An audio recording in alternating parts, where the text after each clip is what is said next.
የሕይወት ማዕበል ሲመታ ጸንቶ የመቆም ምስጢር ምንድን ነው? ዛሬ በጣም ድንቅ የሆነ አንድ ጥንታዊ ጥበብ ይዤላችኋለሁ፣ ከኤርምያስ መጽሐፍ የተወሰደ። ይህ ጥበብ በየትኛውም ዘመን ማይናወጥ ጥንካሬን እንዴት መገንባት እንደሚቻል የሚያሳይ ግልጽ መመሪያ ነው። እስቲ ይህንን ውብ ምስል ላፍታ አብረን እንመልከተው።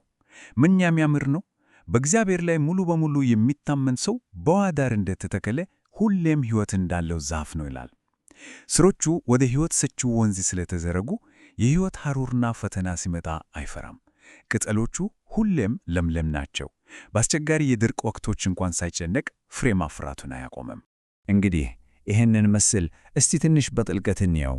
ይሄ ስታንዳፕ ውብ ቃላት ብቻ አይደለም፣ በጣም ጥልቅ የሆነ እውነተኛ ማይበገር ሕይወት ምን ሊመስል እንደሚችል የሚያሳይ ግልጽ ስዕል ነው።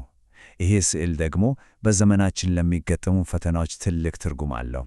እና ይሄ ጥንታዊ ዘይቤ የሚሰጠን ተስፋ እውነት ለመናገር ዘመናዊ ሸራው እውነተኛ ጥንካሬ ከውጭ ከምናገኛቸው ነገሮች ከሁኔታዎች ሳይሆን ከውስጥ ከምንደገፍበት አስተማማኝ ምንጭ እንደሚመነጭ ነው የሚያስታውሰን። እሺ ታዲያ ይህ ዛፍ ማንን ነው የሚወክለው? ውሃውስ? ሥሮቹስ? እሺ አሁን ደግሞ የዚህን ኃይለኛ ዘይቤ እያንዳንዱን ክፍል የበጣጠስን የበለጸገ ሕይወት ምን ማለት እንደሆነ እንመልከት። በቀላሉ ዛፉ እኛን ነው የሚወክለው። እምነቱን አስተማማኝ በሆነ ነገር ላይ የጣለንን ማንኛውንም ሰው።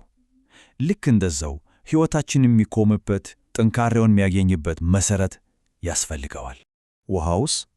ውሃው ደብሮ ለዛፉ ሕይወትን ያለማቋረጥ እንደሚሰጠው ሁሉ ለመንፈሳዊ ጥንካሬያችንና ሕይወታችን የማይነጥፈው የመለኮታዊው ምንጭ ምሳሌ ነው፣ እግዚአብሔር ማለት ነው። ሥሮቹ ደግሞ ከዛ ምንጭ ጋር ያለንን ጥልቅ ግንኙነትና መተማመን ነው የሚያሳዩት።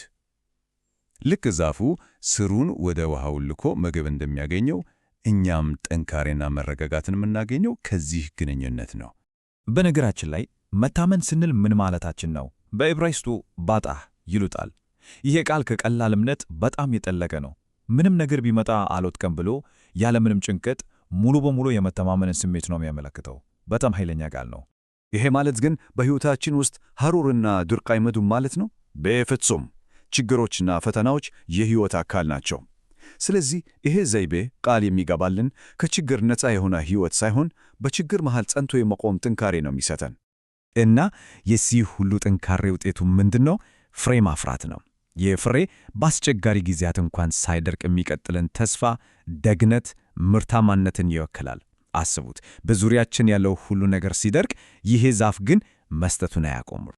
እሺ፣ ይሄ የዛፍ ምሳሌ በኤርምያስ መጽሐፍ ብቻ የተወሰነ ይመስላል? በጭራሽ። የሚገርመው ይሄ ኃይለኛ ጭብጥ በሌሎችም የጥንት መዛግብት ውስጥ በተደጋጋሚ ይንጸባረቃል። ይሄ ደግሞ የሐሳቡን አስፈላጊነት የበለጠ ያጎላዋል። ለምሳሌ መዝሙረ ዳዊትን እንመልከት። ከኤርምያስ ጥቅስ ጋር በጣም የሚመሳሰል ተመሳሳይ ጭብጥ ላይ የሚያተኩር ሐሳብ እናገኛለን። እነዚህን ሁለት ጥቅሶች እስቲ ጎን ለጎን እናያቸው። ስናወዳድራቸው ዋናው መልእክት አንድ መሆኑን እንረዳለን። ሁለቱም ስለ በውሃ ዳር መተከል ይናገራሉ።